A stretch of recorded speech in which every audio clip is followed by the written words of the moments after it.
Chapter 1. The Heavy Backpack. You forgot to remove, and why. Tonight is the night to finally set it down. Close your eyes, just for a moment, and feel the weight. Not the weight of the blanket, soft as it is. Not the weight of your body, sinking gratefully into the mattress. Feel the other weight, the one you carried up the stairs tonight, the one you set down, or thought you set down, when you finally came to rest. It's still there, isn't it? Strapped tight across your shoulders, a backpack filled not with stones, but with hours. The sharp, unfinished edges of conversations, the dull ache of things undone, the phantom vibrations of a phone that never rang, the heavy, shapeless fog of tomorrow's worries already gathering. You breathe in, you breathe out, and still it presses. What if, just for tonight, you didn't have to carry it? What if the simple act of noticing its presence was the key to letting it fall away? Listen, beneath the hum of the day's echoes, there's a quieter space waiting, a space untouched by all that weight, and it's closer than your next breath. Let's find it.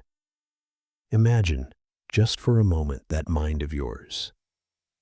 Not as a problem to be solved or a machine to be tuned, but as a vast, ancient forest. Sunlight filters down in dappled patches. The air is thick with the scent of damp earth and pine. And walking through this forest is a figure. That figure is you. But here's the secret, whispered on the wind through these trees. You are not lost in the forest. You are the awareness that watches the figure walk. You are the stillness beneath the footsteps, the silent space between the branches. The forest is busy, alive with thought birds flitting, worry squirrels chattering, memory vines tangling the path. But the awareness, the space that holds the forest, is utterly still, unchanging, unburdened. Eckhart Tolle points to this, not as a distant philosophy, but as the most intimate truth of your being, right now, as you lie here. That backpack you feel? It's filled with the contents of the forest, identifications, stories, the relentless commentary of the mind, mistaking its own frantic activity for who you are. I am worried. I am tired. I am not enough. Each thought, another stone slipped into the pack. Without even noticing, you buckle it on every morning.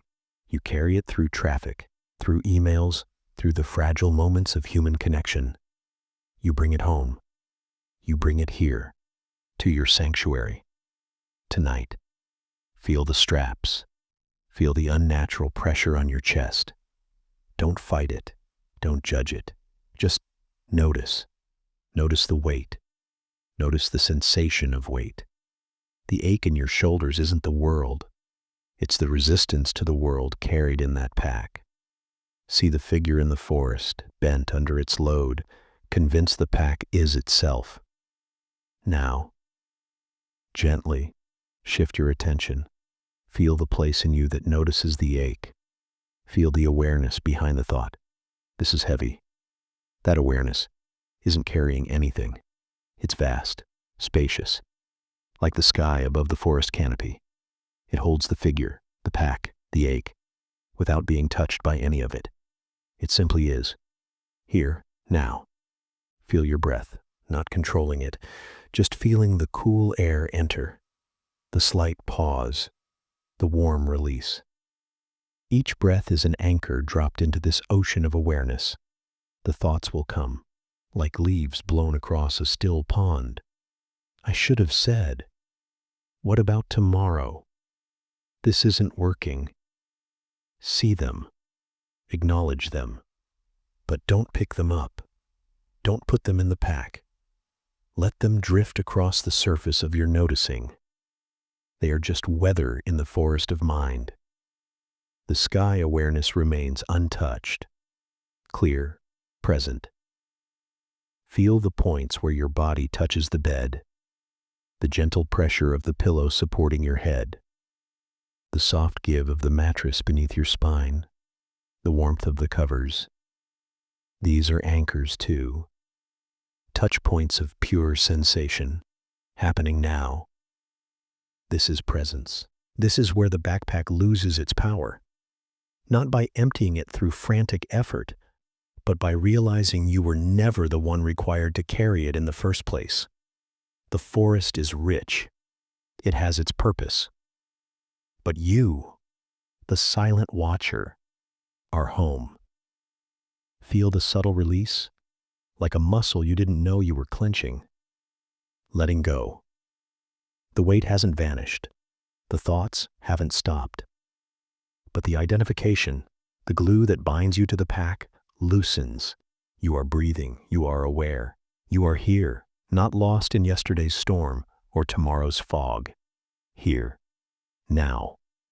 The backpack rests on the forest floor for a moment, and in that space, a profound peace begins to seep in.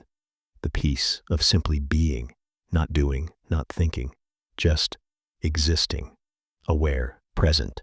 It's the deepest rest there is, deeper than sleep, the beginning of coming home to yourself.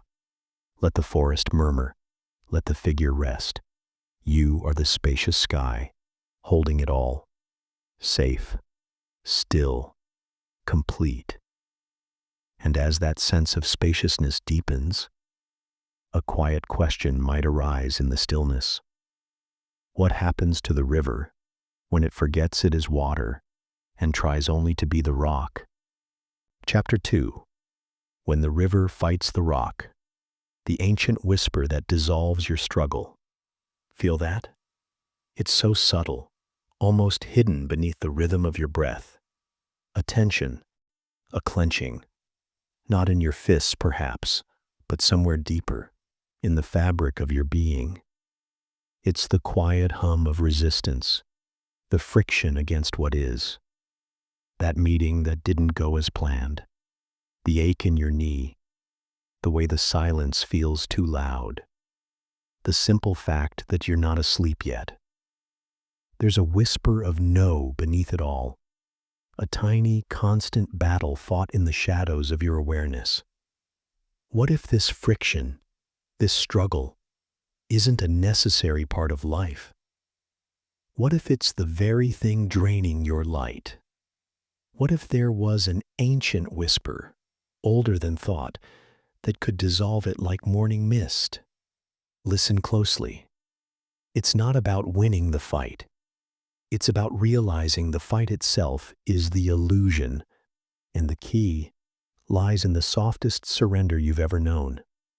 Picture a river, not a placid stream, but a powerful current, carving its way through ancient stone. It flows with an effortless grace, a deep intelligence. Now, picture a massive boulder lodged firmly in the river's path. The water doesn't stop. It doesn't rage.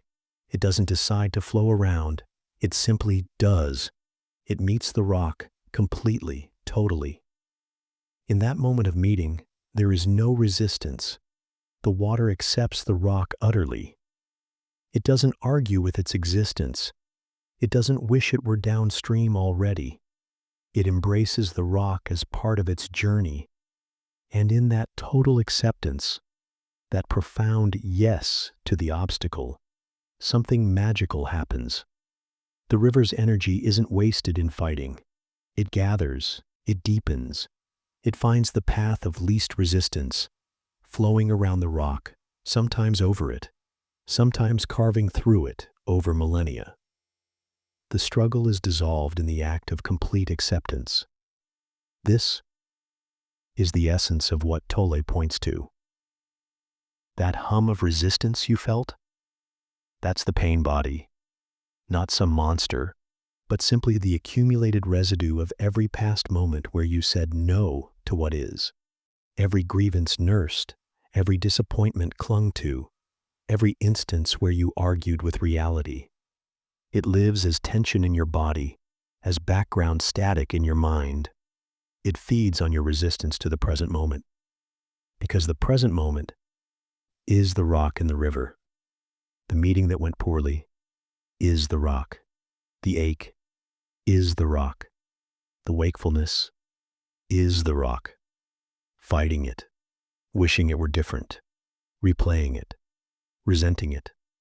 That's the river trying to be the rock, trying to stop the flow.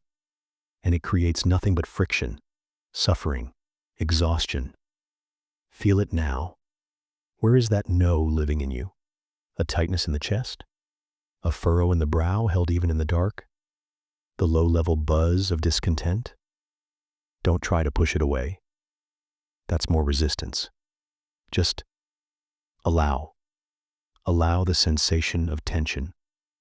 Allow the feeling of wakefulness. Allow the memory of the day. Say yes to it, not because you like it, not because you want it, but because it is right now. This is what is. The river says yes to the rock. Can you say yes to this moment, exactly as it is? Feel the difference? It's not passivity. It's not defeat. It's a profound shift in energy. When you stop fighting the rock, your energy is no longer consumed by the struggle. It becomes available for awareness, for peace, for the simple act of being. That ache in your knee, feel it completely. Surrender to the sensation without the story of why does it hurt or it shouldn't be like this. Just feel the raw sensation. Notice how, when you remove the resistance, the story of the pain, the sensation itself often changes. It might still be there, but it loses its sharp edge. It becomes just another sensation flowing through the vastness of your awareness, like a leaf on the river. The wakefulness? Instead of fighting it, tossing and turning, say, yes. Yes, I am awake. Feel the sheets. Listen to the silence. Be utterly present with the fact of wakefulness. In that total acceptance, a curious thing often happens. The struggle dissolves, and sleep finds you effortlessly. The river flows around the rock. This is the power of presence. It doesn't change the circumstance. It changes your relationship to the circumstance. It dissolves the secondary layer of suffering, the suffering about the suffering. The pain body starves when you stop feeding it resistance. When you meet the present moment with a deep inner yes, you step out of the battlefield. You step into the flow. The river remembers it is water, powerful, adaptable, free. Feel the tension melting, not because the rock is gone, but because you've stopped trying to be it. The current carries you, softly, deeply, towards peace, and in that deep flow of acceptance, a presence stirs within the quiet. A silent watcher, who was there all along, observing the river, the rock, the surrender, without moving an inch. Chapter 3. The Silent Watcher in Your Darkest Hour. Finding the doorway you walked past all day. Think of the most turbulent storm you've ever witnessed within. The crashing waves of fear, the howling winds of doubt, the moments when the world felt like it was closing in. Thick and suffocating. Where did you go in those moments? Not the thoughts racing, not the heart pounding, not the breath catching, but the you that witnessed the storm. That quiet presence, noticing the fear, feeling the doubt, aware of the closing walls. That presence didn't drown, it didn't collapse, it simply was watching, calm amidst the inner chaos. What if that silent, unchanging watcher, is the most real part of you? Not the fleeting thoughts, not the passing emotions, but the deep, still awareness that holds them all. And what if this doorway, this portal to unshakable peace, wasn't hidden on a mountaintop, but stood open, right in the center of your darkest hour, You walked past it all day. Tonight, let's turn around and step through. Imagine yourself standing in a grand old house at night, the kind with high ceilings and shadowed corners. Candles flicker, casting dancing light and deep, velvety darkness. This house is your inner world. Rooms filled with furniture, memories, hopes, fears, hallways echoing with the footsteps of thoughts. And tonight, a storm rages outside, wind rattles the windows, rain lashes the walls.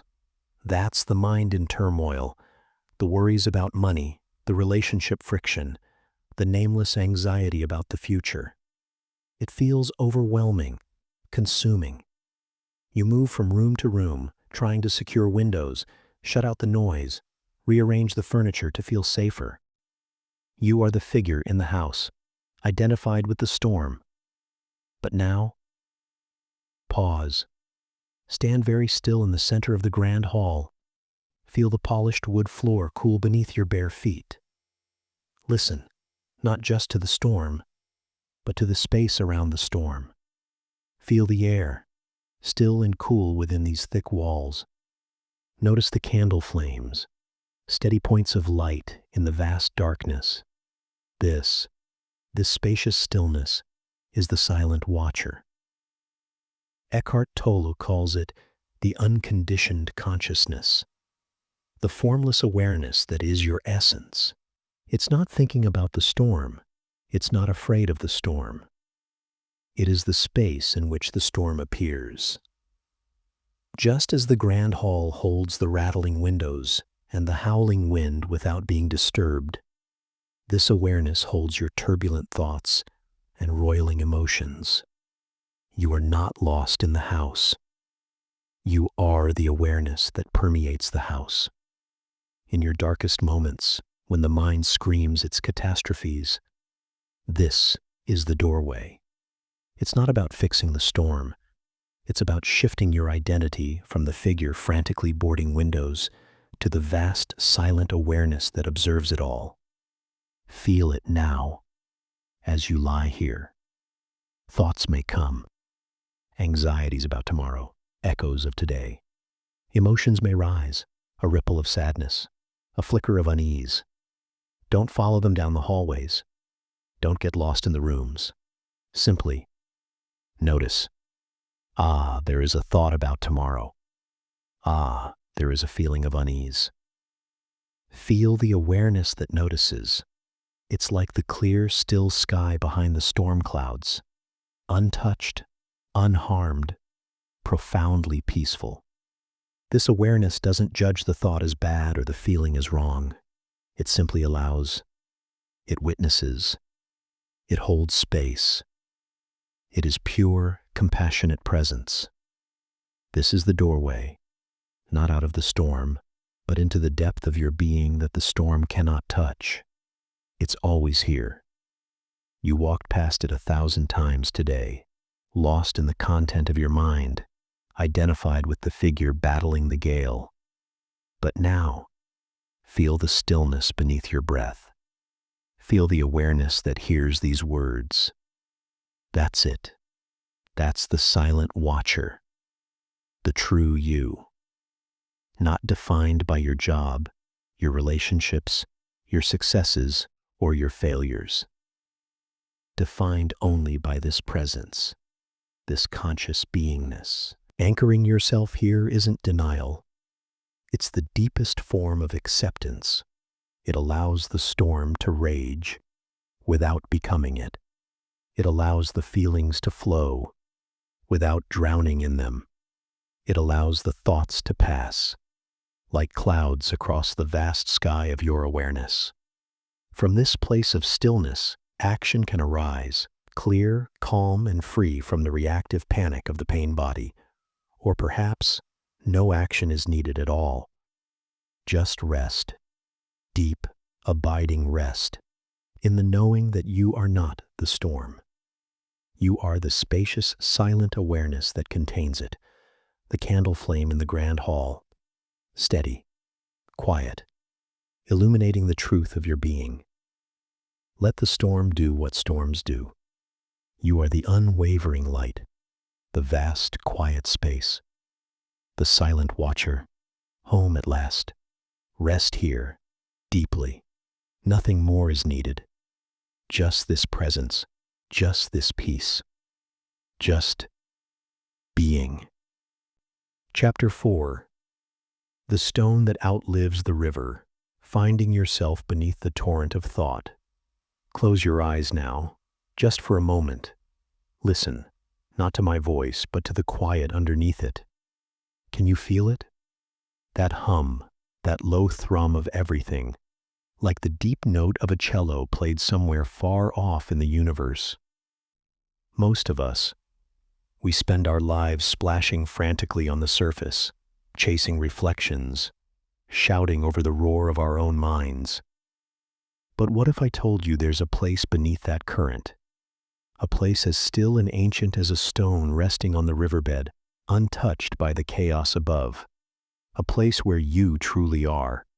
Not the story you tell yourself, not the worries, not the frantic planning. Just being. What happens to a soul that never finds that stone? It gets swept away, piece by piece, until only the rushing water remains. Tonight, let's sink below the surface. Together. Picture a mountain stream, high up where the air tastes sharp and clean. It's spring thaw, maybe, or after a heavy rain. The water isn't just flowing, it's racing, churning white foam over dark, slick rocks, carrying twigs, leaves, bits of earth torn from the bank. It roars with a sound that fills the whole valley. That torrent, that's so much like the mind, isn't it? Especially your mind, perhaps, right now, as the day finally releases its grip. Thoughts tumbling over each other. The unfinished task, the awkward conversation, the looming tomorrow, the replay of an old hurt, the shopping list, the vague anxiety humming in your chest like a trapped bee. It's relentless, exhausting. It feels like you are that water, being thrown against the rocks, helpless in the current. But step back for a moment. Find a mossy bank. Sit. Breathe the cool, damp air. Watch the water as if it were separate from you. See its power, its chaos. Notice the debris it carries. Old leaves, broken branches, things long dead, swept up from forgotten bends upstream. That's the nature of thought. It carries the past, regrets, resentments, old identities, and it races towards an imagined future. Fears, desires, plans built on shifting sand. It rarely rests in the now. And you've been identifying with that current, believing the rushing water is the whole river. But look deeper, beneath the churning surface, down where the light filters through in soft green-gold shafts. There's the riverbed, solid, unmoving, ancient. Rocks smoothed by millennia of flow, yet utterly unchanged by the frenzy above. They simply are. They exist. They support the water, but they are not the water. That bedrock, that silent, enduring presence. That is closer to who you truly are than the frantic stream of thought ever could be. Think of a Benedictine monk in a cold stone scriptorium 1,000 years ago. His quill scratches softly on vellum by the light of a single tallow candle. The world outside might be brutal. Wars, plagues, the clamor of survival. But in this moment, there's only the scent of ink and wax, the texture of the parchment beneath his fingers, the rhythmic scratch, scratch, scratch, the dance of the candle flame casting long, wavering shadows. His mind isn't empty. Thoughts may drift through, a remembered chant, a concern for the harvest. But he isn't lost in them. He's anchored here, in the act of creation, in the sensory reality of the quiet room. His presence is the stone. The worries of the world are the rushing water flowing past. Acknowledged perhaps, but not drowning him. He knows the difference. He inhabits the depth. This isn't about stopping thought. That's like trying to dam the mountain stream. Impossible and ultimately destructive. The water needs to flow. Thought is a tool, a beautiful, necessary function. The problem arises when we mistake the tool for the master, when we believe we are the thinker. Eckhart Tolle invites us into a simple, radical shift, becoming the awareness that watches the thinking. Not fighting the current, but discovering the stillness that holds it. Feel your body right now. The weight of yourself settling into the mattress, the soft pressure of the pillow against your cheek, the gentle rise and fall of your own breath, like a quiet tide on a sheltered shore. Your mind might still be chattering. Is this working? What about tomorrow? That email I forgot. But can you feel the breath? Can you notice the space around the thoughts? That noticing, that gentle, non-judgmental attention, that is the doorway. It's like standing in an old forest cathedral, sunlight dappling through a canopy so high it feels like stained glass. You hear birdsong, the rustle of a squirrel, the distant murmur of a brook. But beneath it all, there's a profound silence, a deep, resonant quiet that holds all the sounds. You don't have to create that silence. It's already there, the foundation. You just have to tune into it. Shift your listening from the birds to the space that carries their song. Your awareness is that space. It's the canvas upon which the painting of your experience, thoughts, feelings, sensations, appears. The canvas doesn't get tangled in the brush strokes. It simply is, allowing the picture to exist. Becoming present is simply remembering you are the canvas, not the frantic painter trying to control every detail. Notice the spaces between your breaths, the tiny pause at the top of the inhale, the gentle suspension before the exhale begins its soft release, and the quiet pool at the bottom of the exhale before the next breath stirs. These are moments of pure being, no doing, no thinking, just existence. The river pauses, just for an instant, and you glimpse the stone. It's always there. Practice isn't about achieving some special state. It's about recognizing what's already true, right here, right now. Feel the air entering your nostrils. Is it cool? Warm? Notice the slight expansion in your chest, your belly. Don't label it. Don't judge it. Just feel the aliveness of it, the simple miracle of breath.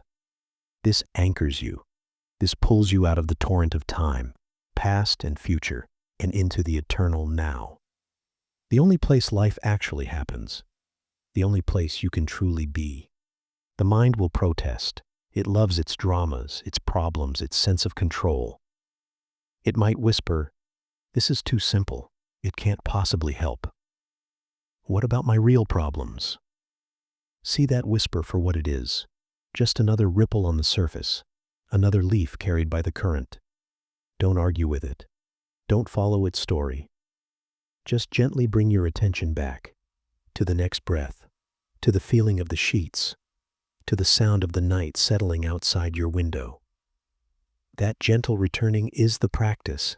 It's the sinking down, again and again, past the churning surface, to rest on the solid ground of being. It requires no effort, only a soft allowing, a surrender to what is. The stone doesn't try to be the river. It simply rests in its own nature. And in that deep, silent rest, something profound settles within you. A peace not dependent on the weather of your thoughts. A sense of being fundamentally okay, right here, right now, untouched by the river's endless journey to the sea. This is your true home, not a destination, but the ground beneath your feet. Always. Feel it now. Let the current rush, and rest deeply in the stillness that holds it all. And as you rest there, anchored in the quiet depth, you might begin to sense something else, something that has grown in the shadows, fed by the very current you've learned to observe. It has roots, deep and old, and a hunger all its own. Can you feel its subtle weight? Like the scent of damp earth and something forgotten, lingering just beyond the candlelight. Chapter 5. The Night Orchid that feeds on shadows, tending the garden of your unseen pain. There's a whisper in the quiet, isn't there? When the world finally hushes and you're left alone with the rhythm of your own breath, something else stirs. Not a thought exactly, more like a low ache, a familiar thrum of unease, a residue clinging to the edges of your peace. It might feel like an old bruise tender to the touch, or a shadow that moves just out of sight. This is the echo of pain that wasn't fully felt, the residue of moments where life stung and we turned away, burying the hurt deep. What if this buried ache wasn't just a memory but a living thing? A delicate, strange orchid blooming unseen in the cellar of your being, feeding on darkness. What happens if we never learn to tend this shadow flower? It grows, twisting through the foundations, its perfume becoming the very air we breathe, a subtle poison misting our present moments. Tonight, let's light a gentle lantern and descend, not to fight the orchid, but to understand its roots. Imagine an old, sprawling manor house, maybe one you've seen in half-remembered dreams. Sunlight fills the upper floors, parlors with dust motes dancing, libraries smelling of leather and paper, kitchens humming with warmth. Life happens here, but below lies the cellar. Cool, damp earth underfoot, stone walls slick with condensation, the air thick with the scent of forgotten things, old apples long turned to vinegar, bundles of dried herbs hanging like sleeping bats, the rich, dark smell of soil. And in the corner, perhaps, where a single sliver of gray light sneaks through a high, barred window, grows an orchid. Not the kind you find in bright greenhouses.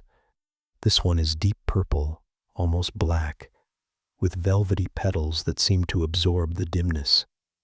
Its roots coil into the dark earth, drawing nourishment not from sunshine, but from something else. The residue of old sorrows, unspoken angers, childhood humiliations buried down here long ago. It doesn't bloom often, but when it does, its scent is heavy, cloying, a perfume that fills the cellar, and sometimes, on certain nights, drifts up through the floorboards into the rooms above, turning sweet dreams sour. This orchid, Eckhart Tolle named it the pain body. It's not a monster, though it can feel like one. It's the accumulated emotional pain from your past. Every hurt, rejection, betrayal, failure, moment of fear or shame that you didn't fully face and release in the moment it happened. Instead of feeling it completely, the raw, burning sensation, you pushed it down. Maybe you got angry, distracted yourself, blamed someone else, or simply numbed out. But that energy, that raw pain, didn't vanish. It went underground. It became a semi-autonomous energy field, living within your psychic cellar. Like the orchid, it feeds. And its food? More pain, more negativity, more drama. It resonates with similar energies in the world, attracting situations that make it flare up so it can feed anew.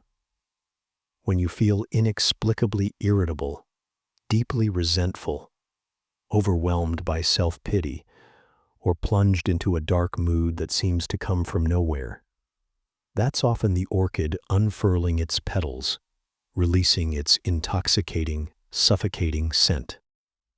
It's the past, alive and hungry, coloring your present moment. Think of a samurai polishing his blade by moonlight, the rhythmic scrape of stone on steel, the only sound in the quiet courtyard. His face is calm, but beneath the surface, an old humiliation simmers. A moment years ago when he hesitated, a fraction of a second too long. That hesitation didn't cost him his life, but it cost him face. The shame was buried deep, covered by layers of discipline and stoicism. But sometimes when a junior warrior makes a clumsy mistake, or when he feels unseen, that buried shame ignites. It's not just anger at the junior. It's the old wound flaring, the orchid in his cellar releasing its dark perfume. He might react harshly, disproportionately, driven not by the present moment, but by the hungry ghost of that past pain. The polished blade reflects the moon, but it also reflects the shadow clinging to his soul. He doesn't need to fight the junior. He needs to descend into his own cellar, lantern in hand, and face the orchid feeding on that ancient shame. The key isn't to attack the orchid, to rip it out by its roots in a frenzy of self-improvement. That's just feeding it more energy, the energy of resistance, of hatred towards a part of yourself. It's also not about drowning it in false positivity. The orchid doesn't care for sunshine platitudes. It thrives in the dark. The way to tend it is with the light of presence, the same presence we found as the stone beneath the river.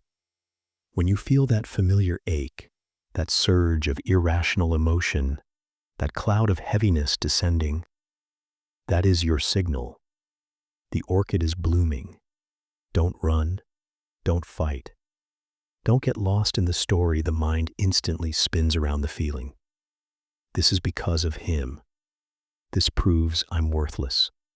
This will never change. Instead, pause. Breathe. Drop your awareness into the physical sensation of the emotion itself. Where do you feel it?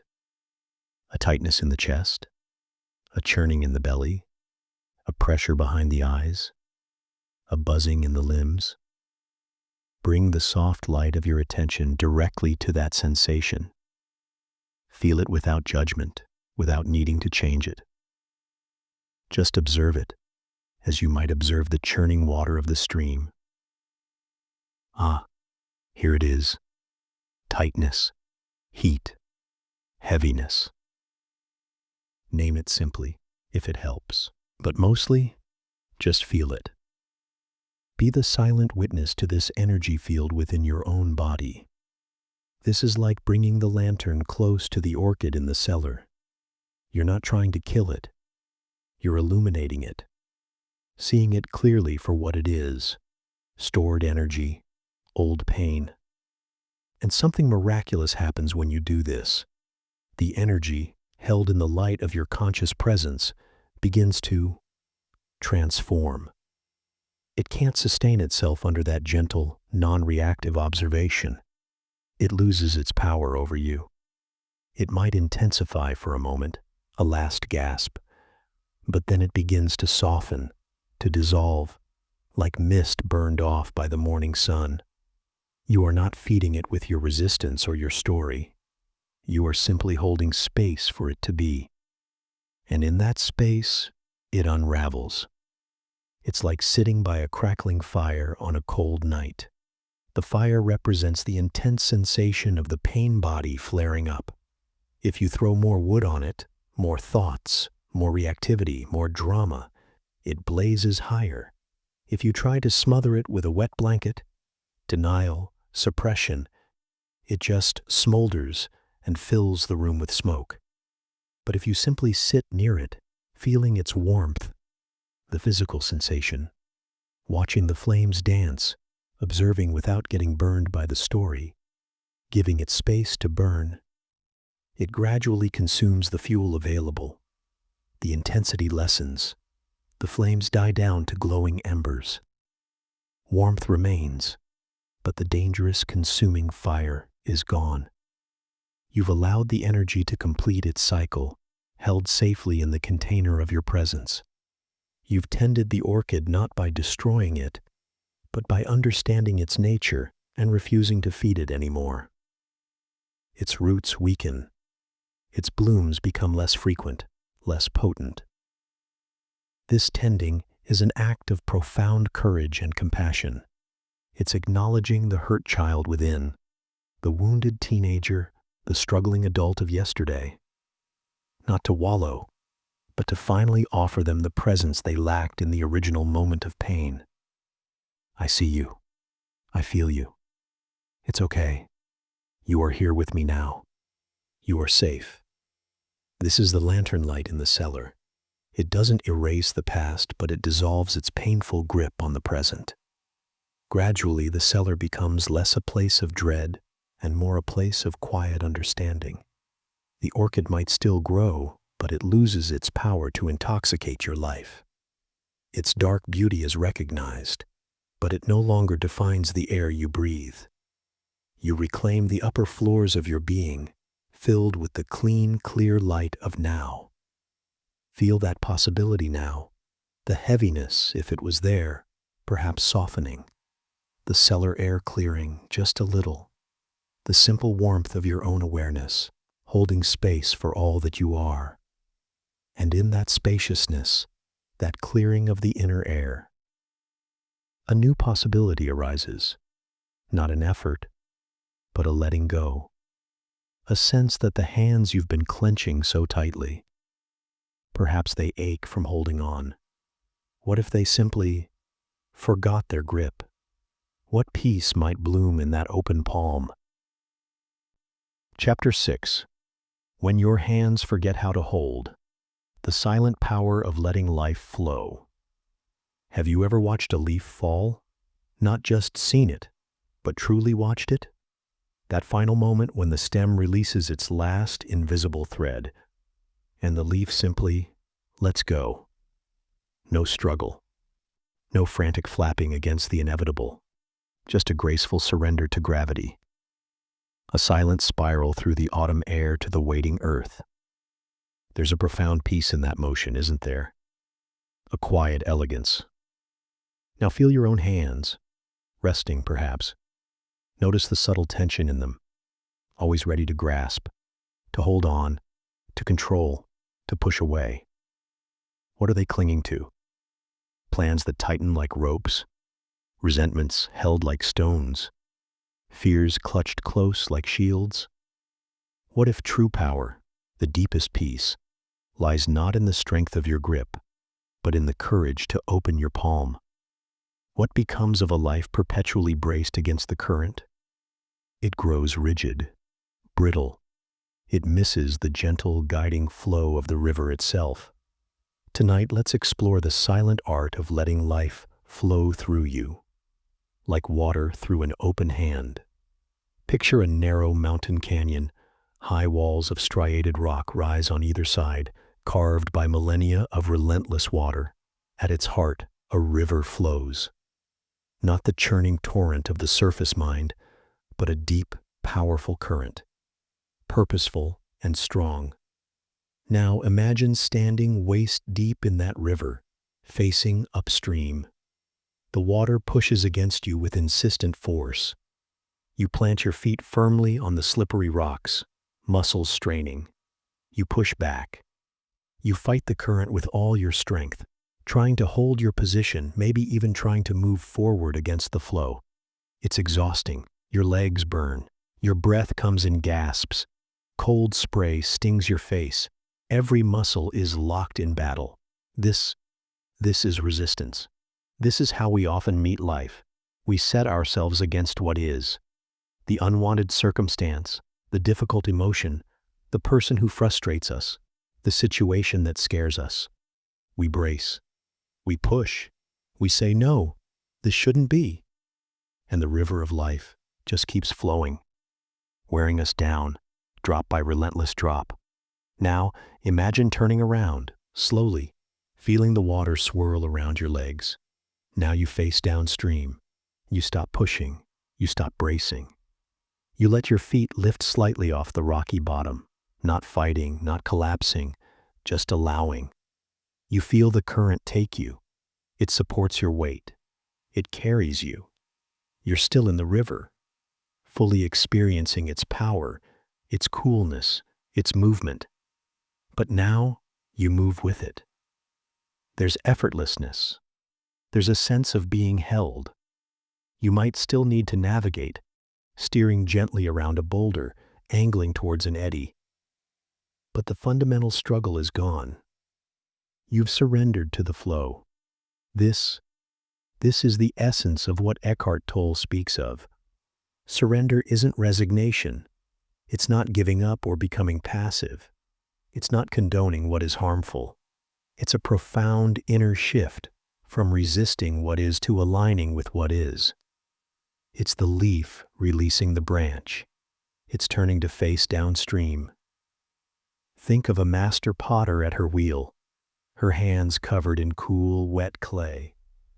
The wheel spins with a low, rhythmic hum. She doesn't force the clay. She doesn't wrestle it into submission. She places her hands upon it with gentle, unwavering presence.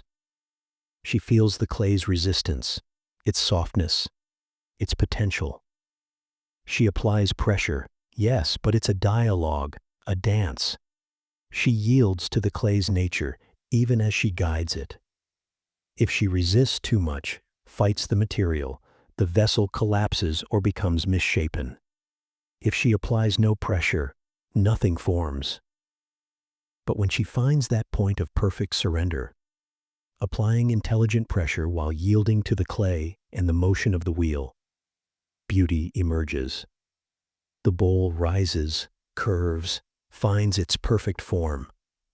Her surrender is active, intelligent, deeply engaged, yet utterly free of struggle. She is in the flow of creation. Life is the clay, the wheel, the spinning force of the universe. We are the potter's hands. Surrender is the art of intelligent cooperation with that force. So much of our suffering comes from arguing with reality. This shouldn't have happened. They shouldn't be like that. I shouldn't feel this way. It's like shouting at the rain for being wet or cursing the wind for blowing. It expends immense energy and changes nothing. The rain still falls. The wind still blows. The fact remains. Surrender begins with a simple, radical acceptance. This is what is happening. Not approval, not liking it, but acknowledging the reality of this moment, just as it is. Feel the difference? Arguing with what is creates inner tension, a knot of resistance. Accepting what is creates inner space. It doesn't mean you do nothing. The master potter accepts the nature of the clay in order to skillfully shape it. You accept the traffic jam in order to choose patience, or listen to music, or simply breathe. You accept the feeling of anger in order to feel it fully, and let it pass without lashing out. Acceptance is the ground from which intelligent action, or wise non-action, can spring. It's turning to face downstream. This surrender isn't to the content of your life, the specific problems or pains, but to the form that this moment takes. It's surrendering your inner resistance to the present moment. That resistance feels like a clenched fist inside your chest, a tightness in your gut, a mental argument replaying endlessly. When you notice it, soften, breathe into that tightness. Relax the mental grip on how things should be. Say inwardly, okay, this is what is happening right now. I allow this moment to be as it is. Feel the space that opens up when you stop fighting the river. It's not passivity. It's a shift of attention from the mind's complaint to the deeper current of life itself. You align with the intelligence that flows through everything, the same intelligence that spins galaxies and grows oak trees from tiny acorns. You become part of the flow, not an obstacle blocking it. It's like walking through an old-growth forest after a rain. The air is cool and smells of pine resin and damp earth. Sunlight filters through the canopy in shifting patterns. You don't decide where the path goes. You follow it as it winds around massive tree trunks, over gnarled roots, alongside a mossy stream bed. You yield to the contours of the land. You step over obstacles. You duck under low branches. You pause to admire a shaft of light illuminating a patch of ferns. There's no battle. There's engagement, awareness, responsiveness, but no struggle against the fundamental reality of the forest. You are in harmony with it. Surrender to life is like that walk. You meet each moment as it comes. You respond from presence, not from the clenched reactivity of the pain body or the frantic planning of the surface mind. You navigate, but you don't resist the terrain. Feel your hands now. Really feel them. Are the fingers slightly curled? Are the palms tense? Imagine them softening. Imagine them opening, palms facing gently upwards, resting on the bed beside you. Feel the weight of your arms sinking. Let go of the need to hold on to anything in this moment. Not the thoughts drifting by like clouds. Not the gentle rise and fall of your chest. Not the quiet sounds of the night. Just let everything be as it is. Surrender isn't something you do. It's something you stop doing. You stop the inner fighting. You stop the mental commentary rejecting the present. You relax the invisible fist clenched around how things should be. And in that stopping, that softening, that opening, the river of life flows through you. It carries you. It supports you. You feel a lightness, a vast inner space opening up. Peace isn't something you find at the end of the struggle. It's what you discover when the struggle ceases. It's the natural state when your hands forget how to hold and simply rest. Open, receiving the grace of this single, precious, unfolding moment. Rest in that openness now. Let the river carry you. There is nothing to hold and nothing to fear in the deep, silent flow of now. And as you drift, carried by that silent current, feel the stone resting deep below. Sense the shadow orchid gently folding its petals in the lantern light, and rest in the open palm of surrender, where peace isn't made, but simply remembered. Sleep now, and let these truths breathe softly within you through the quiet hours until the dawn. There's a quiet place, just beneath the noise, a space untouched by the clamor of tomorrow's worries or yesterday's regrets. You've felt its edges, haven't you? In the pause between breaths, the stillness just before sleep claims you. The sudden hush when the world outside seems to hold its breath. What if I told you that silence isn't empty, that within it lies a doorway, a forgotten home, and the key, the simplest, most elusive thing, is already in your hand, resting warm against your palm. If only you'd unclench your fist. What happens to a life that never learns to step through? It spends its days rattling the handle of a door, already open. Chapter 7. The Silent Rebellion Against Your Own Thoughts, or Why Your Mind is the Noisiest Prison Guard. Close your eyes, just for a moment. Listen, not to me, but to the space around the sound of my voice. Feel the weight of your body against the sheets, the subtle coolness of air touching your skin. Now, notice the other thing, the constant murmur, the commentary, the planning, the remembering, the worrying. It's like radio static, isn't it? Always on, playing old dramas, rehearsing tragedies yet to unfold, singing songs of regret on an endless loop. Eckhart Tolle whispers a secret, a quiet revolution. That voice is not you. It's just a voice, a conditioned noise, The real you is the one listening to it. Imagine standing by a fast-flowing river. The water churns, carrying twigs, leaves, bits of debris, thoughts, emotions, memories. Most of us are standing in that river, being battered by the current, trying desperately to grab onto passing branches, shouting over the roar. We are the river. Tolle invites us to step back, just one step, onto the riverbank. Feel the solid earth beneath your bare feet. Cool moss, perhaps. Firm ground. From here, you can see the river. You can hear its rush. You can even watch the debris float by. But you are no longer in it. You are no longer being swept away. This stepping back, this simple act of noticing the thinker as thought, this is presence. This is the silent rebellion.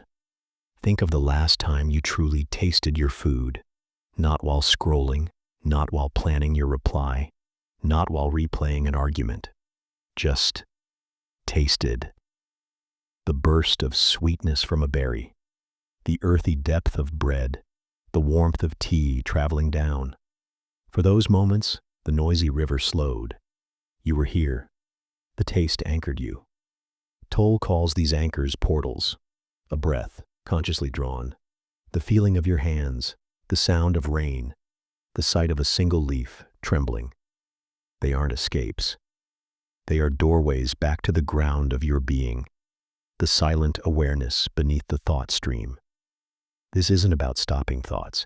It's about ceasing to be owned by them. The prison guard, that incessant mental chatter, only has power because you believe it is you. Step back onto the bank. Feel the earth. The guard is still shouting orders, but from behind the bars you built. The key was always noticing. Just noticing. Chapter 8. The Ghost That Feeds on Your Past, or How Pain Turns into a Hungry Shadow. There's a phantom that walks beside you, not a ghost from some old tale, but something woven from your own life.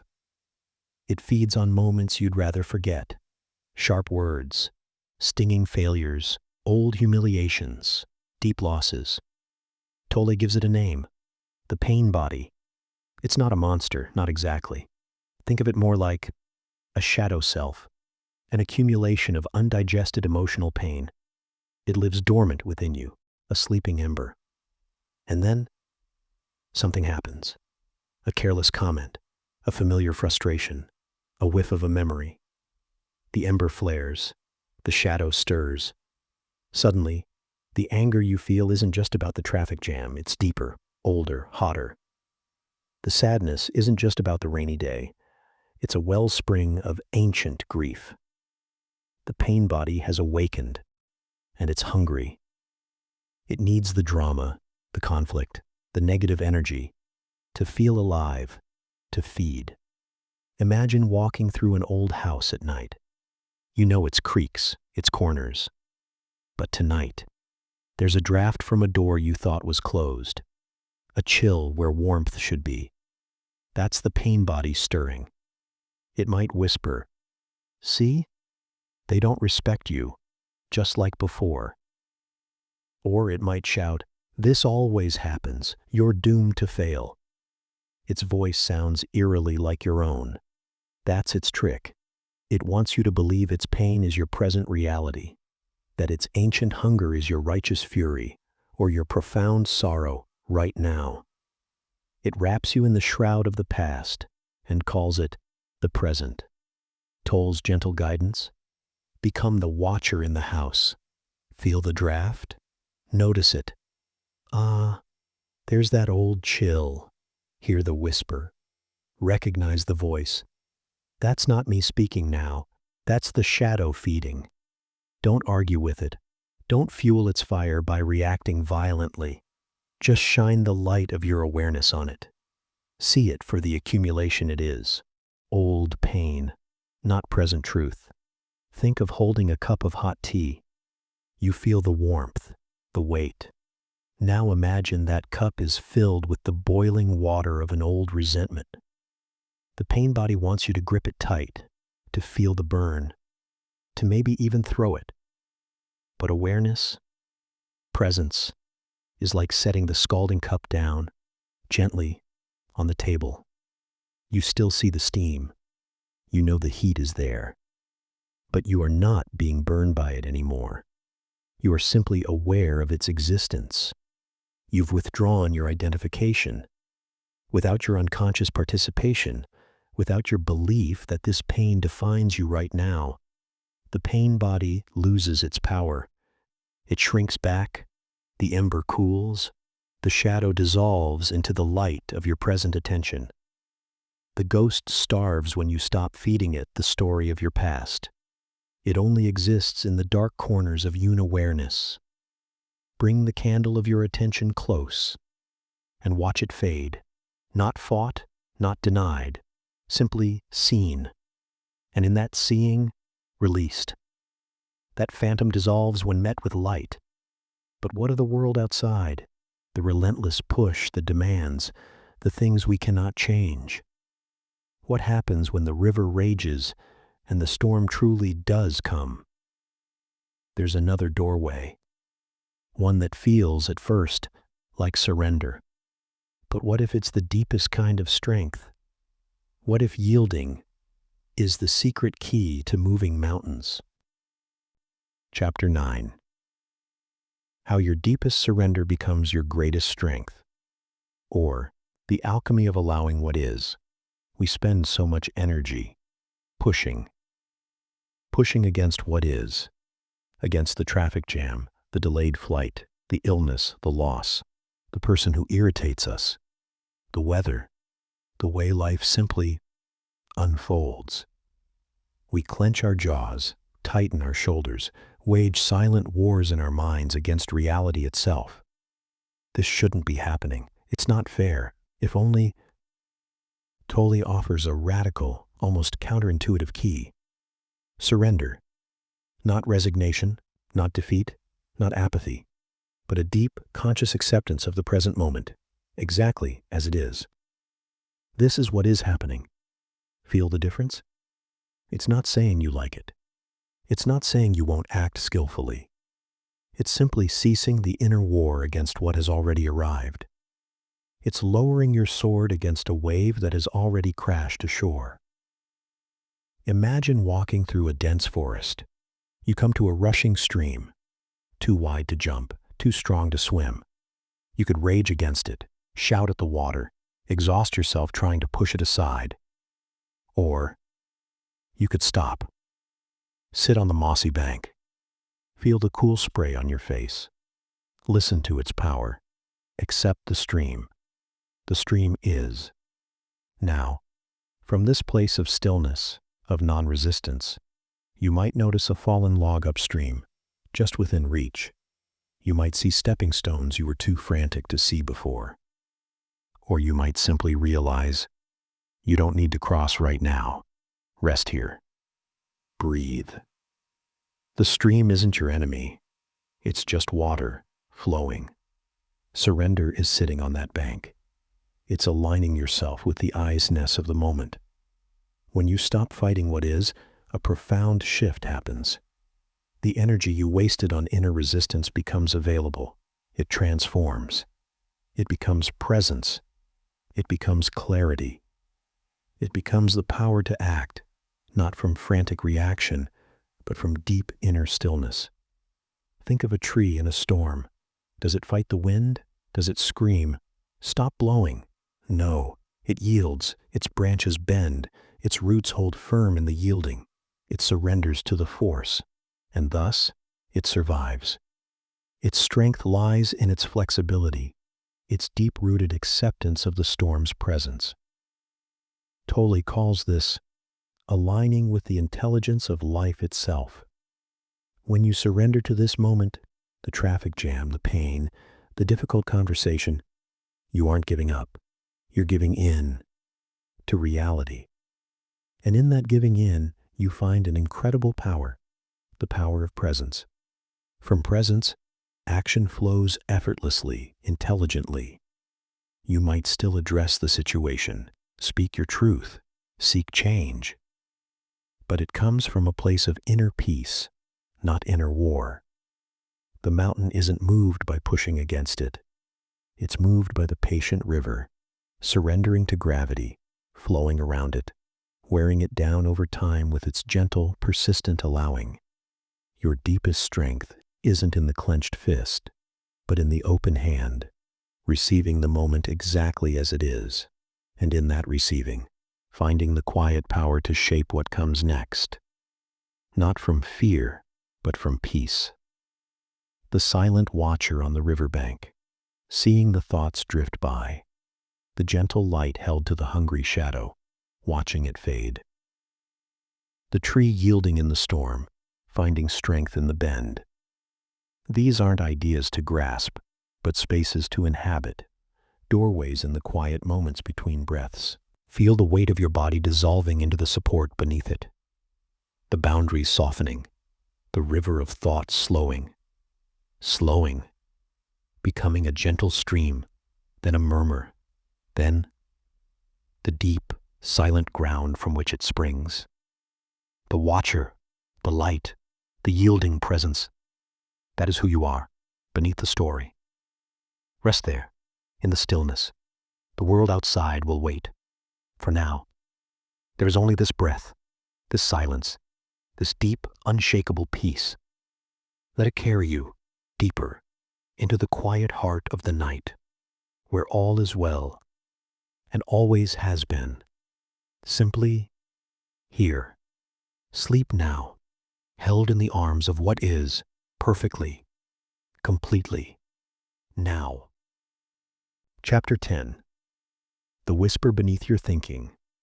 Why your quietest self holds the only key you'll ever need. What if everything you've ever wanted was already here? Not tomorrow, not after the next big effort, not when the world finally bends to your will, but here, right now in the space between one breath and the next. What if the frantic search, the constant churning of thought is just smoke? A veil, hiding the only treasure that truly exists, the kind of treasure that makes kingdoms seem like dust, and waits silently, patiently, beneath the noise of your own mind. Listen, just beneath the chatter. Can you feel it? That quiet hum, the presence that was here before your first thought today, and will remain long after the last one fades into sleep. That is where we begin. Let the thinking mind soften, like a fist slowly unclenching in warm water, and sink into the stillness that was never lost. Imagine the surface of a lake at night, choppy, disturbed by the wind, little waves slapping against the shore, frantic, chaotic.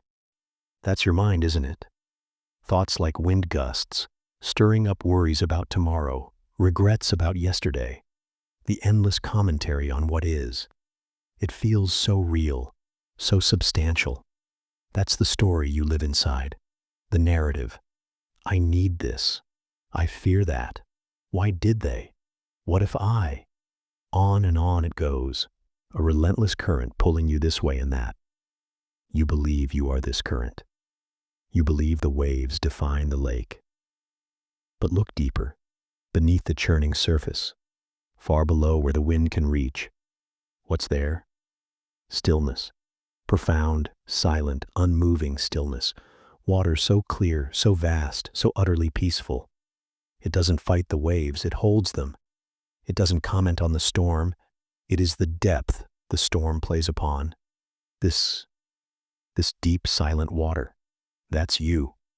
Not the thoughts skittering across the surface, not the worries, the plans, the judgments. Those are ripples, disturbances. But the essence, the vast, silent, aware presence beneath it all, that is your true nature. Eckhart Tolle calls it presence, awareness, the unmanifested, the timeless dimension within you. Think of a candle flame. The flame dances, flickers, throws light and shadow. It's beautiful, dynamic. But what is it? It's not the wax. It's not the wick. It's a phenomenon arising between fuel and air. It's pure energy, pure light. Your thoughts are like that flame, constantly moving, changing shape, consuming the fuel of past experiences and future anxieties. But the space in which the flame exists, the awareness that sees the flame dance, that's the deeper reality. You are not the flame, you are the space, the awareness, the silent witness that knows the flame is burning. That space, it's untouched by the flickering. It doesn't get burned. It doesn't get blown out. It simply is, aware, present, whole. This presence isn't something you need to find out there. It's not hidden on a mountaintop or locked in a sacred text.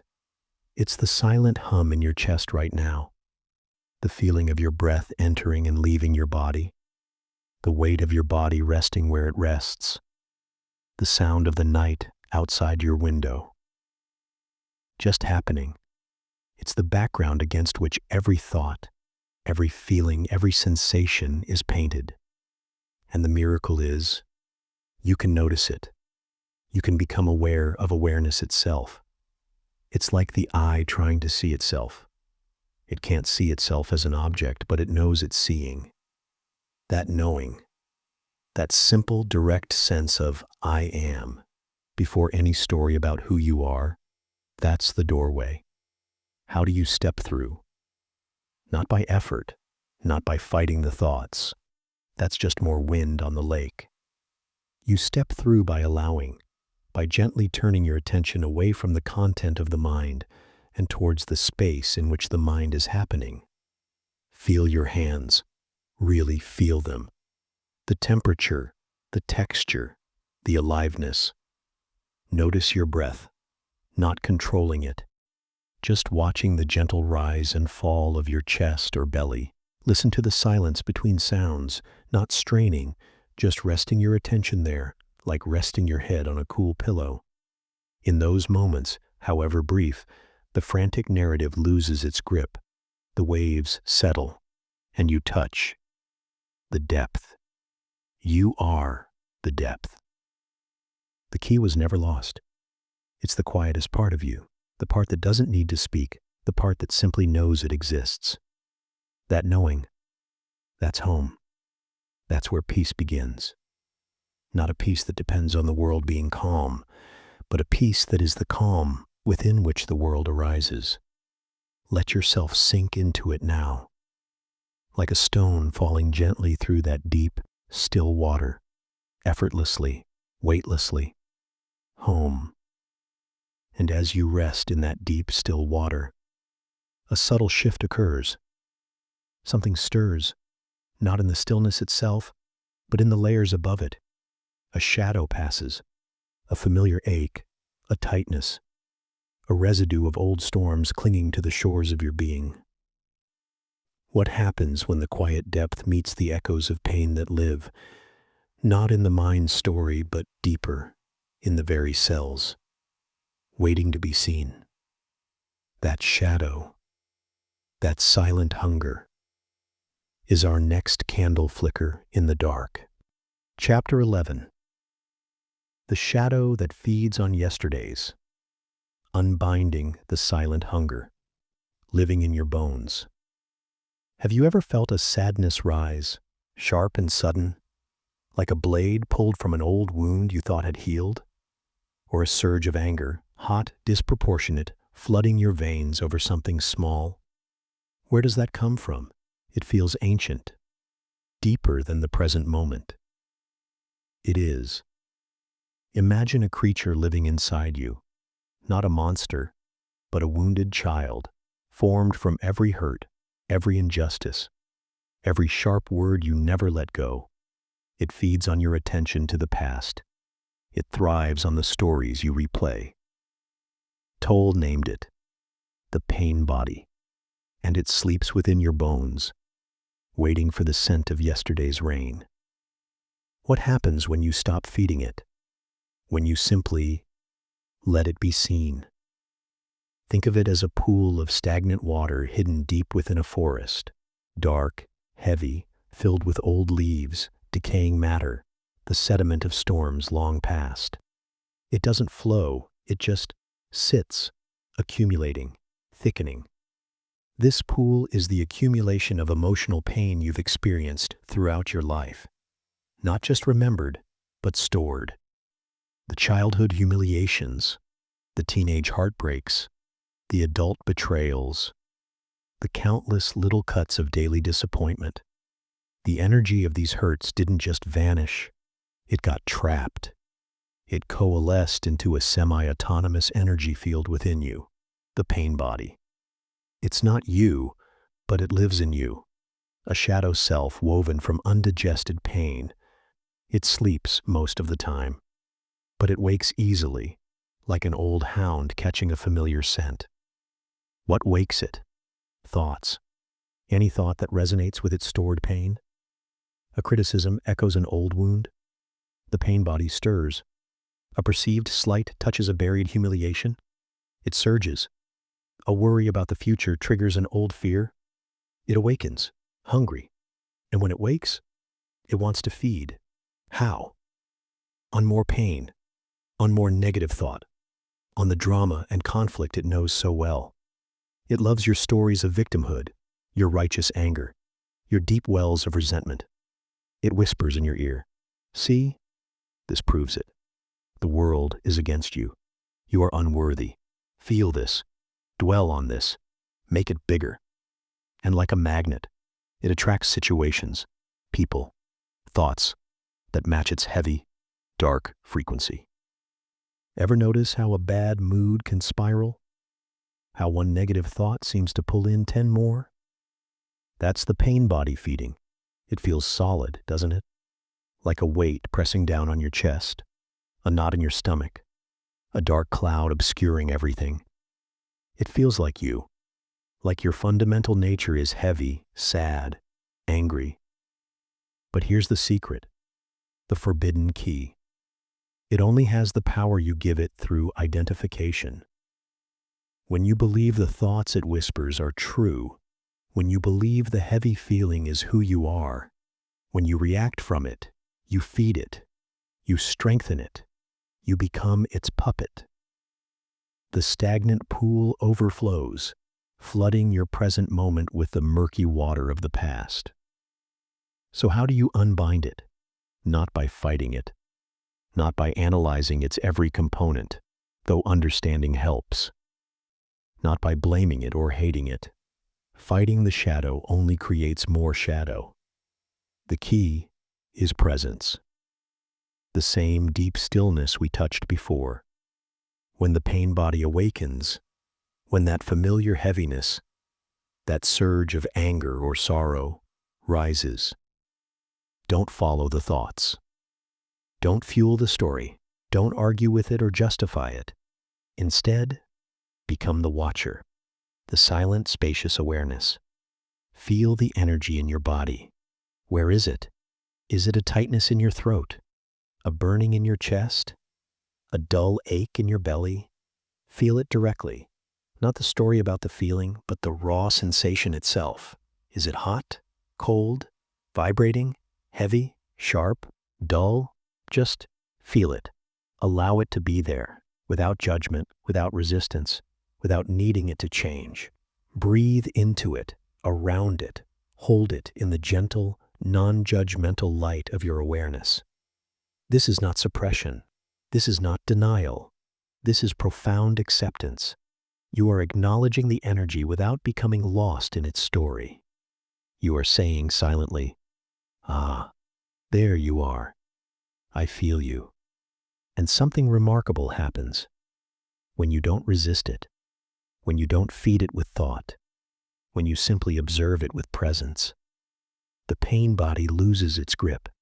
The stagnant pool, held in the light of awareness, begins to evaporate.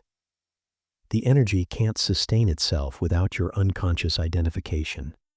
It may surge for a moment, like a flame flaring before it goes out. But then it subsides. It dissolves back into the vastness of your being. You haven't killed it. You've transmuted it with the light of conscious attention. You've stopped feeding the shadow, and slowly, gently, it begins to unbind. It loses its power to define your present moment. The weight lifts, not because the world changed, but because you stopped carrying the old water. Feel that release now, the subtle loosening, the space returning, as you simply breathe and watch and allow. And in that space, that unburdened lightness, a new possibility emerges, like the sky after the storm clouds dissolve. Not an empty sky, but a sky vast, open, effortlessly holding everything. What if the deepest peace, the most profound sense of belonging, isn't found in holding on, but in letting go, not of things, but of the very need to grasp? When the sky empties, what remains? Let the next breath carry you there. Chapter 12. When the sky empties, the forbidden peace found in falling through your own life. What if the ground beneath your feet wasn't solid? What if the safety you cling to, the plans you build, the control you fight for, were all just illusions? Terrifying, isn't it? We build walls of thought, towers of achievement, moats of worry, trying to keep the vast, unknown sky at bay. But what happens when you stop bracing, when you stop resisting the inevitable currents of life? What if true safety, true freedom, lies not in building higher walls, but in learning to fall, not into chaos, but into the arms of the present moment, exactly as it is, even when it hurts, especially when it hurts.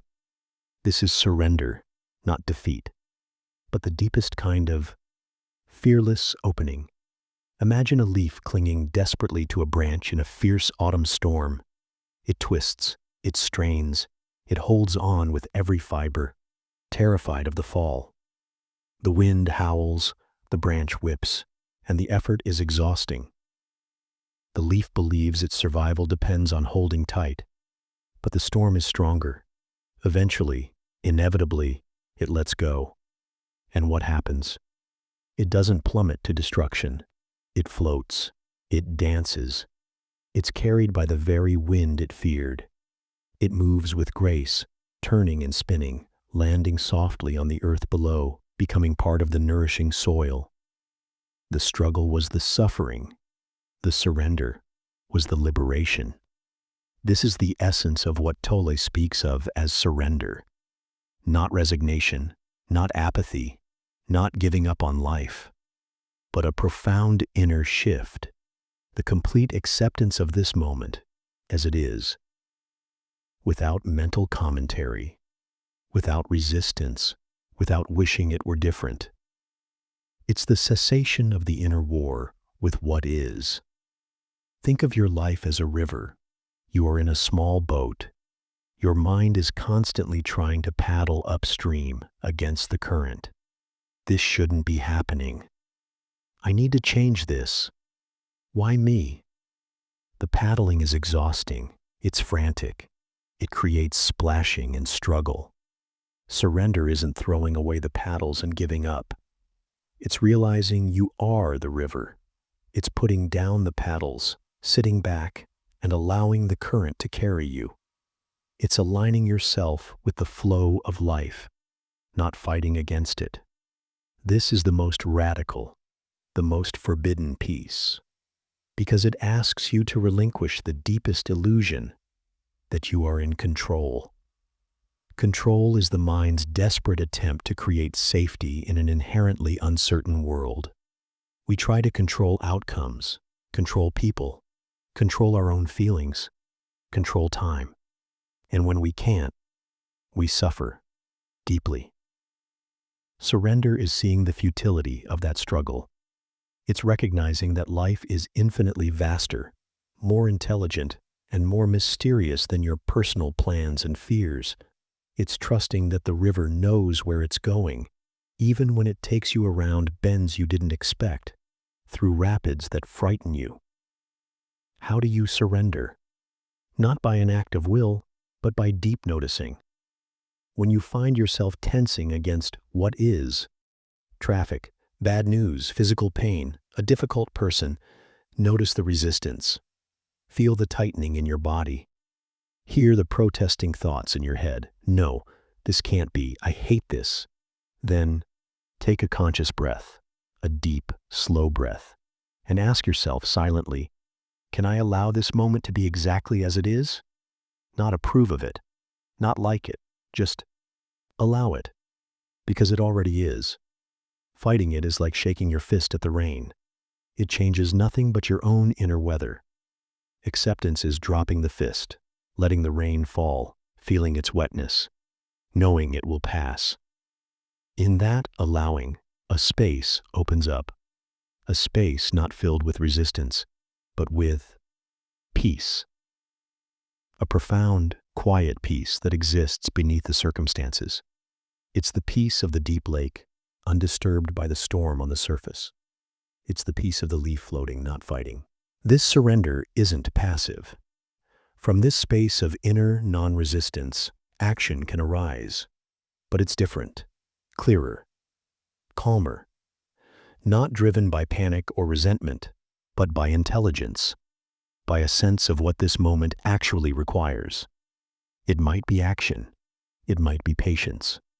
It might be speaking. It might be silence. But it flows from peace, not towards it. It's action aligned with life, not fighting against it. The sky empties of your frantic thoughts, your resistance, your need to control, and what remains is vast, open, luminous, presence itself. Life living itself through you. Effortlessly, like breathing, like the leaf finally trusting the wind, like the river knowing the sea. Let go now of the need to hold on, of the story of control, and feel the immense, silent support of the present moment, holding you, carrying you, as you float, effortlessly, into sleep. The deepest peace isn't found, it's uncovered. When the sky of your resistance empties, all that remains is the boundless, silent love of what simply is. Rest there,